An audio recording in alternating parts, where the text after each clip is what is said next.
This is our asparagus bed, and it's been going well. In the middle is our compost bin.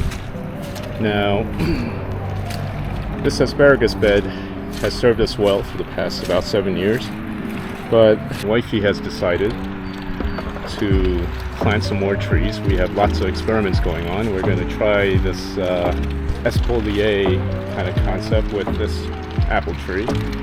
We have ducks, we have a magnolia tree, we got all sorts of trees now, but this tree, I forget what this tree is called. I've got to look it up. But this asparagus bed now is very close to this tree, and we decided to relocate this planter bed. Now this planter bed's been going pretty well, so we've decided to locate the asparagus bed over to here. We have all this scrap wood from other planter experiments, and then this is going to be our much expanded larger compost bin, or compost area. Now we see the value of harvesting some composting worms for our little duckies, who now give us eggs.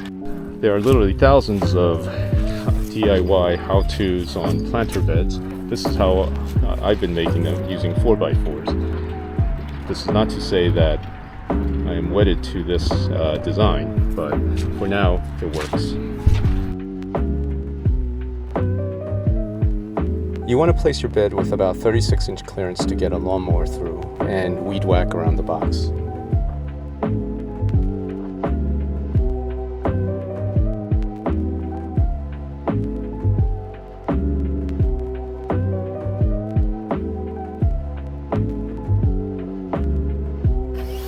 I'm using 4x4 pressure treated posts. Here I actually happen to have a whole bunch of scrap ones. They're great to work with. They work structurally well, and they're easy to lay out. Where the wood touches the ground, this part will start falling apart in about 12 years. At least that's been my experience. The parts that are above ground will last decades. After the base outline of the box is laid out, I start building up layers. Every 2 rows of 4x4 would raise the bed to 7 inches.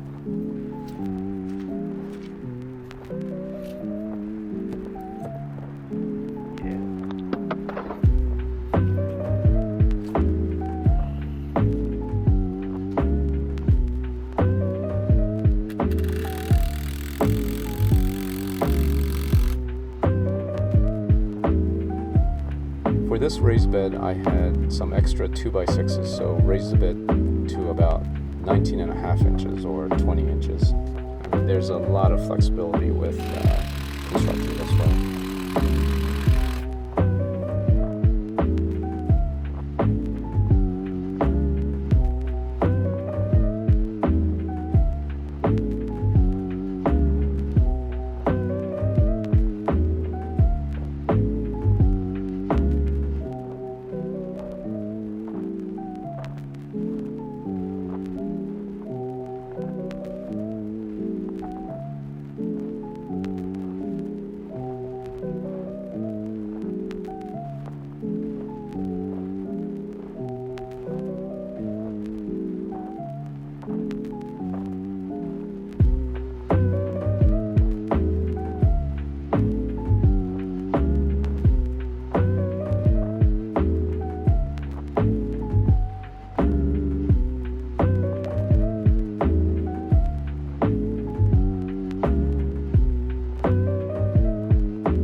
To top off the planter, 2x6s were used for a decorative cap.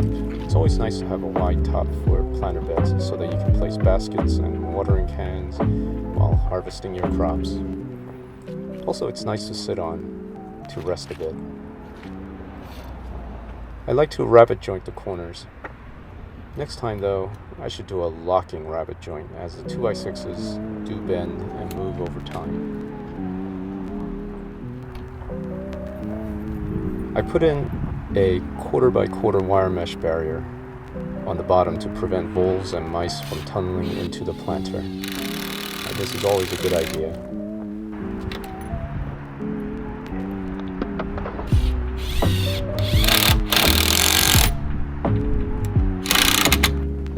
The interior of the bed is lined with corrugated plastic roof material. It's always good to separate food-growing soil from pressure-treated wood. I do it so that the wood is not in direct contact with the soil. I have various scraps left over from a different planter box. But the portion that is above the soil is a uniform tan color for aesthetics. So anything below the soil can look just kind of scrapped together, but it's okay, it'll be all covered over, you'll never see it.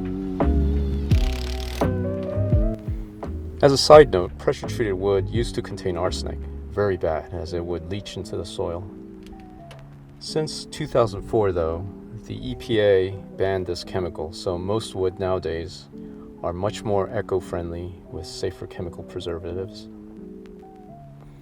I mean, it's not a complete barrier or seal, because in the corners, yeah, the soil does touch the pressure-treated wood, but generally, I think this will be fine.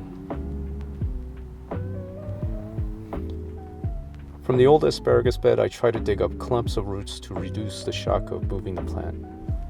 I built the beds and transplanted the asparagus in early March. It's late April, and our asparagus has survived the move.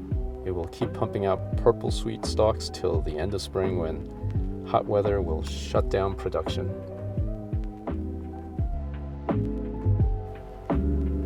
Asparagus is a great crop to have in your garden, and I built these beds to last, I guess, as long as we stay here.